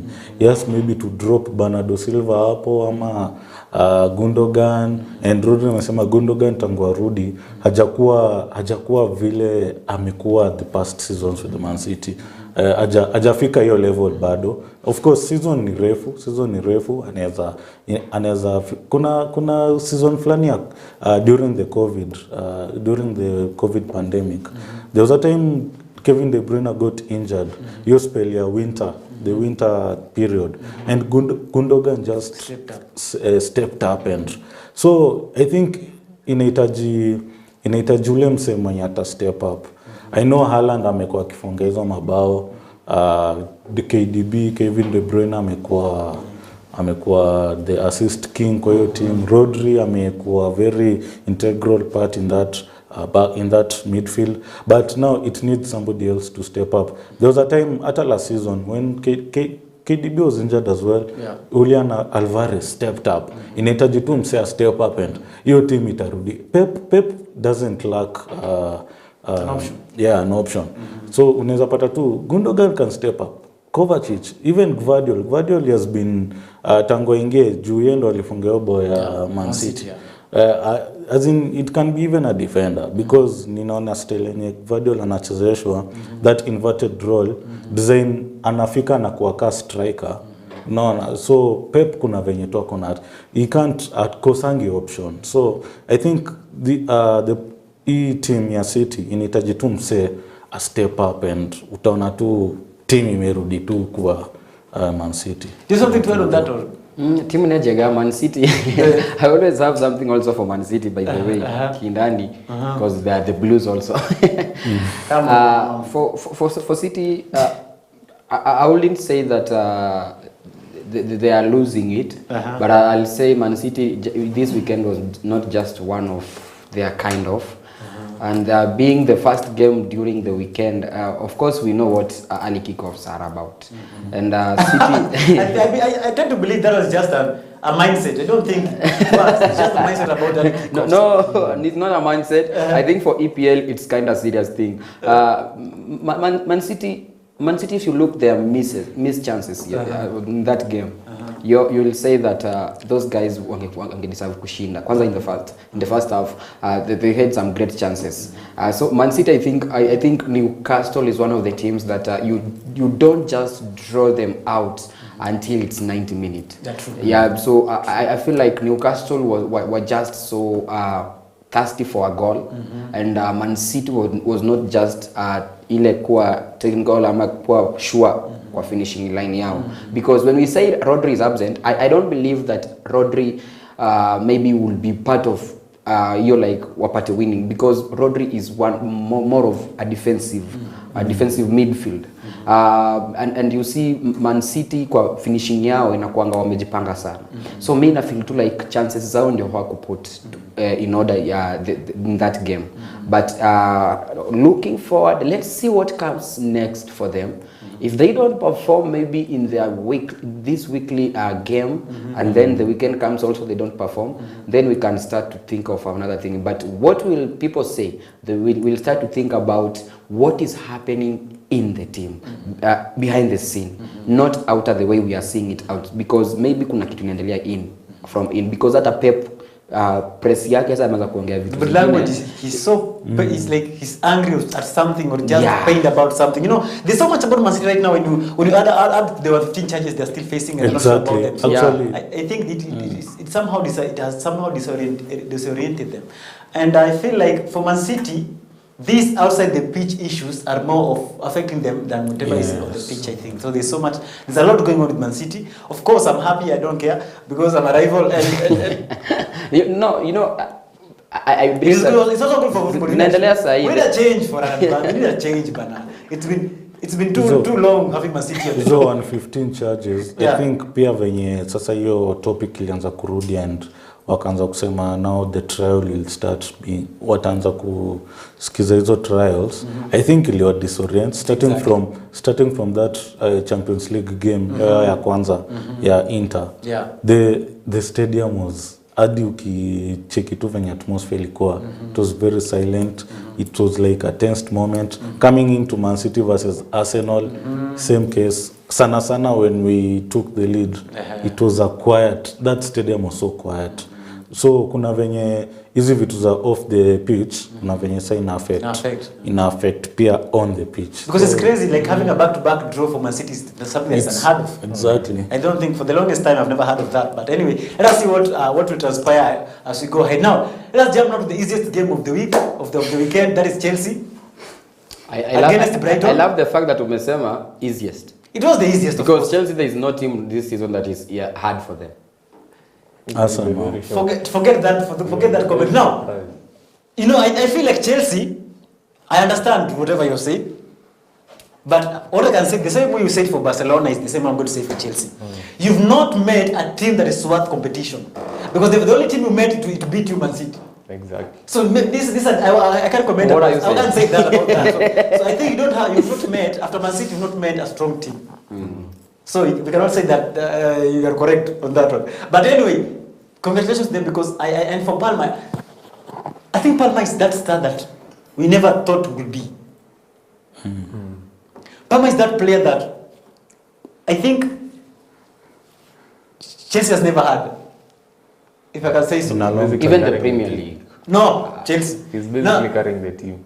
It's like he's carrying the team on his back by himself. Like right from last season, you would see that. Last season, and I'm failing to understand the thought process of Pep Guardiola releasing Palma and also releasing Alvarez. Do you think it was a loss for City? Of course it is. Now, let's talk about Chelsea now. This particular game against Brighton. This is a Brighton that we've seen them play so well. They beat Manchester United just some 2 weeks ago. And they drew Arsenal. They drew with Arsenal, of course. Where did they do? Where did Brighton go wrong, and what did Chelsea do right at this particular game? I think for me, Chelsea, I think they are they are continuing na ile momentum yenye waliset against West Ham. Actually ilianza na hiyo Bournemouth. Unajua actually Bournemouth actually they were dominated. Bournemouth ndo walikuwa stronger, but now ukikuja kwa West Ham, I think now unajua pia confidence pia ina build up sana individual. Sasa hapo ndo unaona individual brilliance inatokea. Players like Nicholas Jackson, Cole Palmer, we are even seeing Jadon Sancho, like he's playing brilliantly, but sana msema kwa standout ni Cole Palmer, scoring 4 goals in first half. That's 2 goals within 2 minutes, I think. Yes, crazy. And also I think one was off. He was supposed to score at least 6 goals. One was offside. I think he beat also the Chuma. So I think it would have been 6 goals for him in a single game. So for me naweza sema tu Chelsea wameanza sasa kupata hiyo momentum. Unajua now naweza sema sasa Maresca ameshaanza kupata sasa the flow ya team. Of course bado he still has to work on the back line. Unajua he has to identify which is the best pairing for the back four, sana the 2 center backs. But I didn't watch the game because Arsenal were playing at the same time, but I was able to watch the highlights. And Cole Palmer as in individual brilliance, unajua hapo ndio sasa individual brilliance yako ina shine kwa hiyo game, na Cole Palmer alijionyesha, aliwaprove one season wonder. So I think Chelsea are in a good spot right now. Hata wakipatana na strong team, at least wamesha build momentum ya wins. Na wanashinda in a big way, in a strong way. So hata wakipatana na a strong team, of course it will be a test now to show themselves tumefika wapi sasa na venye tumecheza previously. But so far mimi naona Chelsea, despite venye wameanza na hizo problems, tunasemanga tu it's just the start. Sasa season ikianza kushika hapo ndo sasa unaanza kujua groove ya team, kujua flow ya team, wale players wenye sasa unajua like game ya next weekend ikifika, najua huyo ataanza, huyo atakuwa bench. Inakaribia hapo sasa, na sasa I think sasa imebaki sasa hiyo center back pairing, but now Chelsea are in a good place. And finally, the next strong thing they're going to meet is Manchester United. I want you to speak as the last person because it's your team. I'm going to Ronnie, what can you say about that particular game and Chelsea as a whole? First of all, congratulations to Chelsea. Thank you. Painful. Thank you, sir. That's coming from a Manchester From a United Manchester fan. United fan. We are not rivals with Chelsea. We're not on the same level. But in every sentence, you always finish with Chelsea. No, we don't do that. Continue. As I was saying, Brighton were a very beatable team. Even when we faced them, we just weren't able to capitalize on our chances. Yeah. The offside goal that was removed. So Brighton were beatable and they beat them, you know, and again, as I've said, congratulations to them. And banter aside, as much as we kind of criticized them for signing maybe a bunch of players and we were kind of wondering who's going to start, who's going to play for the team, they finally kind of found their form and they kind of now have an idea who is their first 11, who are the influential players in the team, and things are finally starting to click for them. So it's a good thing for them. They're, I think, second or third, was it third or fourth on the Premier League. So hopefully they can carry on their form, and we'll wait and see once they face the big teams, the Liverpool, Arsenal. We can see whatever level they are and if they actually stand a chance to compete for the Premier League this season. Nice. Let us go now to Teddy. Take a book for your team. I'll give you 2 minutes. First, anytime I think about Chelsea results on Saturday, the free kick comes in my mind. I'm just seeing the Cole Palmer free kick. What a player! 29 yards away, and the guy. Anaulizwa after game, anaulizwa ati, take us through the free kick. Do you know what he says? He says, do you normally practice about this? I said, no, I don't. I have never even thought about it. I just saw the goalkeeper was standing downwards and then I put the ball. I was thinking to put it downwards, but I thought of, yeah, you can see the talent is really in him. You know, we normally say, in music, we normally say that when you are a singer, you will know a singer the way anaimba too, a struggle. Now, Cole Palmer is that one player that he doesn't even struggle. The one-on-one, ani akiwa one-on-one na ball bana, unasikia tu, already unishaanza ku-celebrate. But Chelsea performed very well on Saturday. I loved the lineup. I'll just start with the centre-backs pairing. One thing I took some notes because I'm always going to learn their game, how they are playing. One thing that I learned on Saturday is that their centre-backs, at some moment, they were not playing well. They were not maybe tuseme your comparison like Omeko or Willy pairing, it was not clicking. But the problem with Chelsea is the goalkeeper, because if Chelsea goalkeeper will not be passing those short balls to the defender, try to go tunaongelelea kuhusu how the goals were beautiful. Maybe to go tunaongelelea kuhusu the midfield, because if you look at all the goals, goalkeeper alitoka kwa post akakuja kuruka, anakuja kuruka na ball iko mbali sana. That's when the striker had already amesha piga header, ball inaenda kwa post. If you see the second goal, Colwill anarudishiwa ball anapiga, alafu the second goal yenye amerudishiwa goalkeeper Fofana. Keeper tena anarudishia Fofana, and the defender is not even aware of the ball. So I think the problem is Sanchez. I don't know what Maresca is seeing in Sanchez, because in the press I have also been looking forward to see if Maresca will answer the question of, do you think you have a good backline? He's never even having an issue with the backline, by the way. I have never heard of Enzo saying that Chelsea defensive has a problem, because he knows the problem is Petrovic when alimfukuza. The problem is in the goal. Chelsea, if they bring back the Petrovic, Chelsea will have a good result. Maybe they can have a clean sheet. But all of them, they were good. Striking force, I love how Sancho is playing. Sancho is one player that is sim choyo. Like, he's always producing some good assists. And also pairing yake yeye na Jackson na Cole Palmer is something that Enzo is building in the Premier League, ambayo itasumbua sana teams kubwa. So thank you sana for the results, and congratulations zenyu. We are back in the top 4. I'm not saying congratulations. No, Rodney, on behalf of Manchester, he has said congratulations to Chelsea. So I want to say that I just want to say that from the perspective of a football fan, not as a okay. All in all, we are going to play Nottingham Forest the next game, and probably maybe the fourth game to come will be Manchester United from now. Exactly. So we will see. I don't know what a great team is that you guys are saying, because even in Premier League right now, 15 teams. Number 1 to number 15, it is not an easy team as you are facing it. Even Arsenal realized that yesterday, that day Saturday, that Leicester sio team tu nimnazangalia was fixture hivi na useme tu manze, this is a team that I'm going to beat. Yeah, so kwa Premier League saini kutaf, but for Chelsea I think something is being built there. Kwanza kwa counter attacks zao, they are so ni wabaya sana. Ni hatari sana. So look, watch out Chelsea. Something is being built. I won't celebrate right now, but I just say I'm happy for what I'm seeing. Yeah. I think Enzo is trying to win back fans again.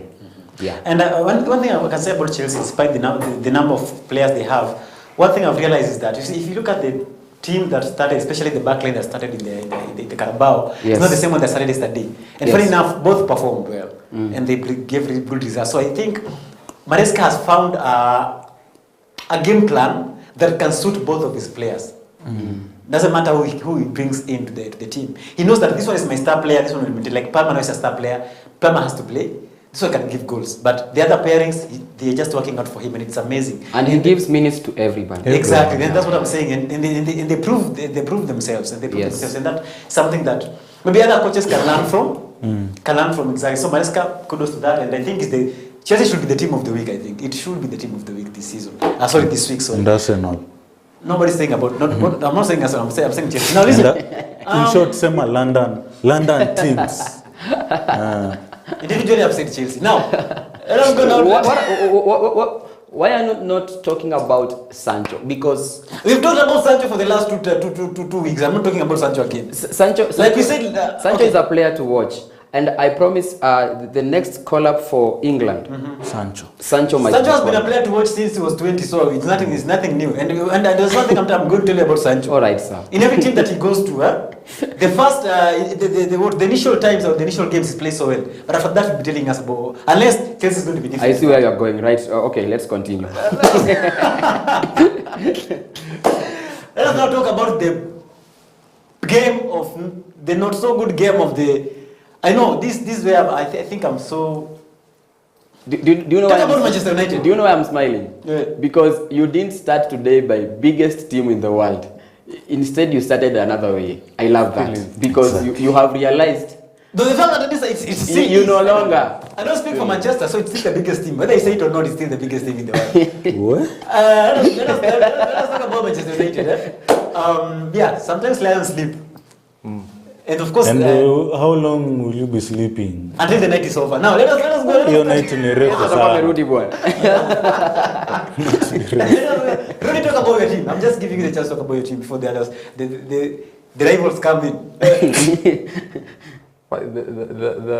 Just to begin, Kiburi ni ile. Win or lose, Kiburi constant stays there. Only constant. But anyway.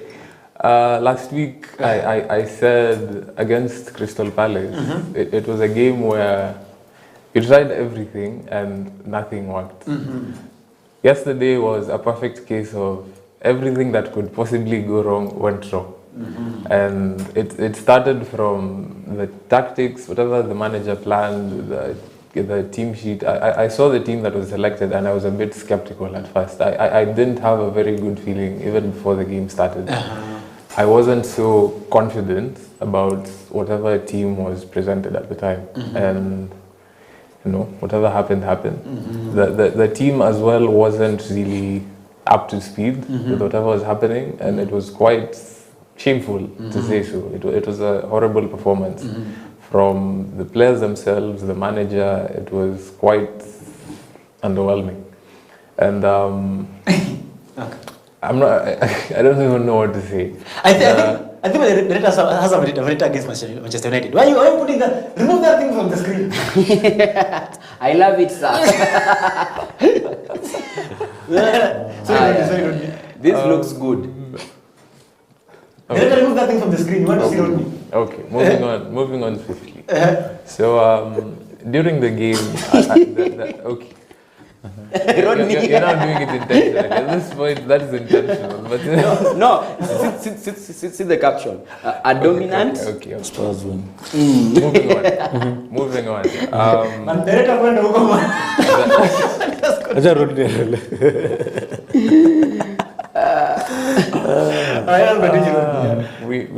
We tried at first in the first few minutes, but it didn't really work out.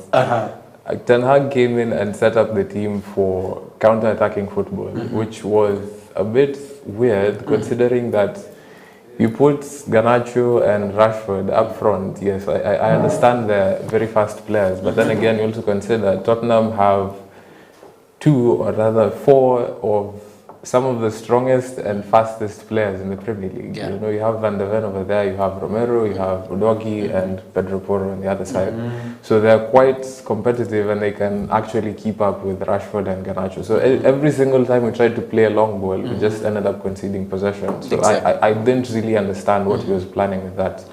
My hope was that he was going to start Højlund for the physicality up front, but he stuck with Zaxi. Kind of worked, but again, he was quite wasteful in possession on the attack and kind of cost us. So I don't know. Ten Hag has a lot of work on his plate, and moving forward, we have Porto next week. We have Villa at the weekend. Villa. Very tough fixtures. Very, very, very tough fixtures. And I'm a bit scared for his career. If he doesn't pull up his socks, I feel like he might survive. Somehow, he always does.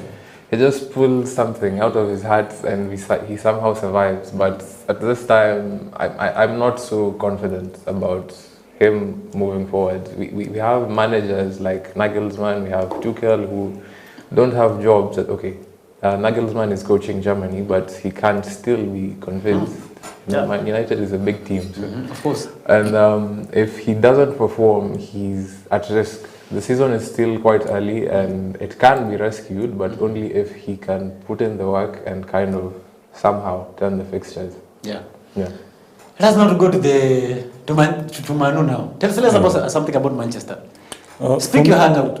For me, what I saw in this game, because I watched the game from the beginning, the time to Tottenham alifunga bao ya kwanza. It was done. Second minute. Yeah, the second minute. And how do you allow Van de Ven to run from their own half to your half, back to the Ball watching. And what you can do, and you know it has happened previously in the Euro. to FC20 happened. Yes. It happened to this one. I think also a particular game, also one of them. It's been like As in, for like consecutively, a player has run past your midfield. As in, you're asking like, what's wrong with this midfield? Nilionea FC20, a player is just dribbling, and there's no one who is attacking him, as in, challenging. There are a lot of times, hata achana na Van de Ven. Kuna time Kulusevski was just having the ball. No one is tackling. Hata msaki tackle. Kulusevski, as in, is still going with the ball. So, as in, mimi nasema tu midfield kuna venye. As in the whole team, to be precise. And then Manchester United were losing the ball. Manchester United were losing the ball so cheaply. Like they were trying to make passes between the midfield and all that. Niliona, as in they were losing the ball so cheaply. Wakipata ball hapo waanze maybe counter attack. Ugarte, Dalot sana your first half was very poor. Rashford, I think Rashford maybe tried, but pia yeye alikuwa na lose balls. Garnacho pia unaweza sema, as in Man United as a whole team. Unaweza sema, unajua mimi nikiangalia hii fixture hata before hii fixture ianze like jana, these two teams both they have a lot of pressure. As in Ange Postecoglou akona pressure yake, Ten Hag akona pressure yake. It's about sasa nani atakuja on top ndo pressure could relieved. Na I think Tottenham ndo come up on top, and I think Manchester United they just have to work on their, like they have to know their style of play. Nilikuwa nasikia commentator anasema I think Man United right now they don't have a style of play.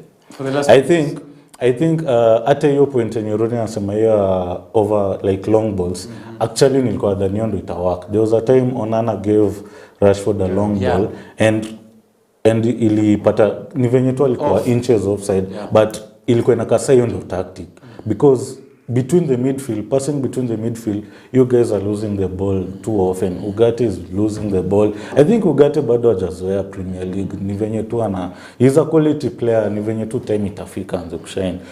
Mume lose Maino, that's a huge blow as well.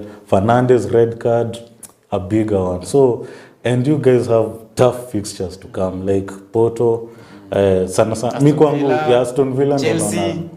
Unaona, those are tough fixtures. So your manager is on a hot seat right now. Just to add on the game yesterday, I feel like tactically we are failing. I thought Ten Hag kind of turned things around this season, but he's slowly going back to whatever he was doing last season. We have a huge disconnect between our defense and attack, especially in the midfield area. He's trying to play two different playing styles at the same time. You cannot enforce a high line and then keep your defensive line in a low block. They stick in our own half, because yesterday there was a perfect scenario where Manu won the ball in midfield and there was a Tottenham player who was running for the ball. Our defensive line was running towards our own half. No one was trying to win back the ball. So the Spurs player won the ball and I saw Manu throwing his hand and asking them, what are you doing? Because there was just a huge gap from where our midfield was all the way to our defensive line. And you wonder, what kind of tactics are you trying to play? Because it's kind of shocking. For 3 seasons now, we still have no clear playing style. You can't really say this is how we play. This is how Man United play, and this is the kind of system that Ten Hag is trying to enforce at Man United. So he has a lot of work to do. He has to kind of decide.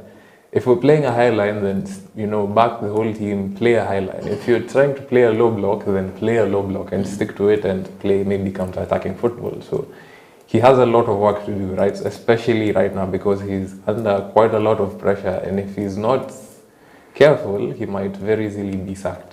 And one thing I failed to understand before I come to Teddy is like, if you look at the midfield, the formation, the starting formation, I think Manchester had numbers in the midfield than Tottenham. Yeah. Because Tottenham was playing a 4-3-3, Manchester was playing a 4-3-3, kind of a 4-3-3. Like literally 4-5-1. Yeah. I think so. So I think, like, if you look at the midfield, Manchester had the numbers than Tottenham. But then if you understand how they were losing the balls and how Tottenham was winning at the midfield with that few numbers. And before you go, I will talk about the last one. Teddy, go. I think I'm getting emotional. Well, I'm the best enemy of Man U, yes, I know. I'm one of the best enemy of Man U, but this is how I analyze the loss of Man U. Please, a minute, because of time. Yes. Man U lost it from signings, all the way from their signings. The outgoings and incomings, they lost it there. Even their deals, how they do their deals. Selling someone like Sancho for 25, it's peanuts. That's peanuts for such a player. And I looked at their game yesterday, and I was telling my friend, there's a friend who tuliekelea hata pesa tukasema like mimi nikamwambia like Manchester, I know alikuwa mnasema kwamba Manchester na Tottenham hata wakiamshwa saa 6 usiku Man U will still win. I told him this is not the Manchester that we used to know. Manchester has a problem, and the problem is Ten Hag. It is not even the players, because there is no system in Manchester. I looked at this niangalia kosi yao nikaona tena amecome up na another first 11. If you see that game inakuja maybe this FC Porto, watapigwa vibaya sana. Na utaona tena vile ataanzisha game itakuwa such a different squad. Such a different squad. Now I didn't understand one sub kutoa Zach. Hiyo sub sikuelewa ilikuwa ya nini, impact yake ilikuwa ya nini, but hata sub zake has add up. Alafu the moment this guy comes to kwa media, akioneka kamera anasema we will at least win one trophy. We are a team that we are still being 3 years you have been Chelsea is a place when you ukipigwa hata game 3 already fans wanasema mse must go. I don't know why Man U is holding on Ten Hag. I don't know what's good about Ten Hag, because the only best thing amefanya ni kuleta players wa Ajax. That's all. Hiyo ndio kitu tumeona Ten Hag amefanya. And the only thing Man U is going to Man U kitaka come out of their problem right now. Manchester have to sack this guy this week after this game ya Porto. Mi hata ningekuwa fan wa Man U ningesema acha tupigwe na Porto ndio wao watu fukuze Humse, because Humse at our cost. Imagine facing Aston Villa the form wako nayo sahi. Alafu we are on 6th game. Tunaongelea sahi games zishaenda 6 kwa ligi. Tunaenda ya 7. You guys, if you lose the next game, I don't know how you'll come back to top 7. I'm looking at the at the table. Top 7 peke yake. Tuchatseme top 7. I don't know vile mtakuja come back there, because EPL if you lose one game, you have lost a big, very big sana. So for Manchester, Ten Hag must go. I think Manchester already showed us a sign that there is a coach in them. Kuna mse alisainiwa wa specs pale. So tunajua huyu mse ndiye anafaa kuwe coach. Huyu mse anafaa aende kabisa. Anyway, I'm an enemy, but si feel poa pia enemy akilose sana. Yeah, so manze, we want to see the Manchester that we used to see. And for that to happen, Ten Hag must go, because tactically the guy is off, no system, no nothing. Ata Casemiro, like I don't know what's happening there. So now you have lost Kobe venye Manu amesema. You have lost Kobe. Now you have lost Bruno. Bruno is gone. Sasa saa hii ndio ile wakati unasikianga mnasikia kutoa Rashford, but amwezi mtoa juu yeye ndiye anaperform pale. Yes. I concur with you, especially when the Ten Hag must go, because he's poor. I think tactically he's very poor. And first thing, because we are out of time, literally, we like have 2 minutes. Today we're not going to drop the team of the week, please, because of time. But I want you to add, was that red card? Was that a red card? As you finish up with your closing remarks, let us do that. A minute each, please. Okay. Strictly. Let us start from the Manchester United guy. Was that a red card? As you finish up with your closing remarks. Even away from the perspective of Manchester United, I feel like it was a very harsh red card. If you saw whatever happened, he tripped when he was trying to win back the ball, and then he kind of contested for the ball. He wasn't intentionally trying to foul this guy, and it's, you know, immediately after it happened, the referee just in his pocket, and so I'm not really sure whatever the people at the VR were doing, but it was quite harsh, and it's unfortunate for us because we've now lost 2 very essential players in our midfield, but Eriksen is still there, we still have Casemiro, we still have Gratis, we still might have a chance.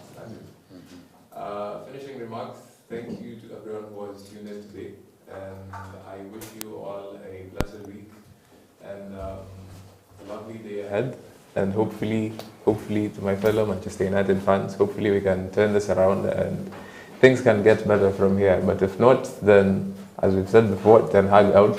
There's nothing more I can add on to that, so thank you very much. Manu? So for me, your point a red card. For me, that wasn't a red card. I think it was harsh. Ukiangalia in real time when it happened, inaka red card. But now ukiangalia now in slow motion the replays, ukiangalia ta venye Fernandez was sleeping first of all, alikuwa na sleep. So ukiangalia venye boot iliinuliwa hakumpata na the studs. Yes, alimpata tu na side na alimpata side ya shin pad. So it didn't look okay. Inaka in real time inaka bad foul, but now I think Madison overdid it ndio aweze kwenda. So for me that wasn't a red card.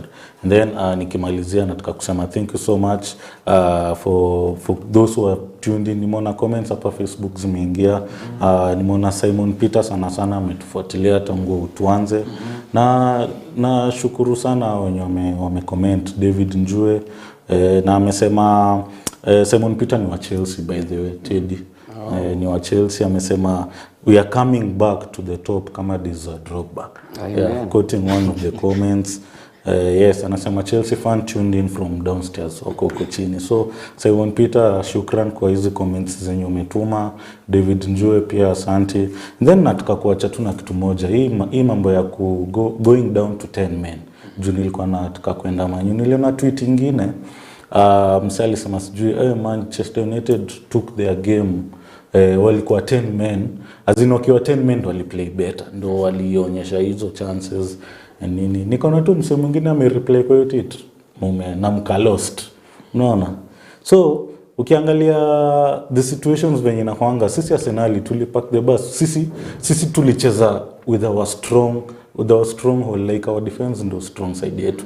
So wase wakitu criticize that sijui dark arts, sijui time wasting, na ime happen, me I don't care as long as we get the 3 points na tushinde hiyo Premier League iko tu sawa. So mimi nitawacha tu na hiyo, mfikirie hiyo na mko na wiki njema yenye fanaka. Yeah. Teddy, briefly. Amazing. Chelsea fans, sasa hii ndio iko. Hii wiki tuko na our first game ya Conference League. Mbona mnacheka bana? Ni kikombe. Chelsea hii wiki tuko na game na manze na hope Enzo atafanya ile kitu second team B venye imeiva hivyo Netflix wakati waone wakicheza hii game ya wiki. So all the best to Chelsea. Na kama hiyo swali yenye nimeulizwa kama hiyo ilikuwa red card, I remember you guys mliwatch game ya Chelsea na Bournemouth last season. Reece James akipewa red card, the guy alislide pia yeye, like hakuwa unexpect kukanyaga huyo player but alikuwa yameslide, alislide akalose control ya mwili ama ya mguu na akagonga mtu. VAR wakacheck, actually it was VAR, wakacheck alafu akampia referee pia endao angalie. Alafu kitu fine na EPL referee anaonyeshwangi full video, anaonyeshwanga final kale ka final ka slow motion pa. So that one niliona jana, it was not a red card, of course it was not a red card, but the way VR is driving the games in EPL, something should be done. It's either turudi kwa ile mfumo ya referee peke yake, because also itasaidia at least Liverpool isikuwe napata bao za VR, but all in all, wacha tucheze game, kila mtu acheze game yake, kila mtu win game yake. Yeah, whether you lose or not, manze, let's look on the next game. So that's all from me. Wacha tukutane hapa next week, at least tutakuwa na results mbili. Chelsea msini disappoint Thursday na msini disappoint on Sunday pia. See you next time. Ciao. From your voice to Maresca's ears. See you next time. I have nothing to say because of time. God bless you. Have a nice week. Thank you for everyone who has watched, everyone who has commented. God bless you so much. Bye.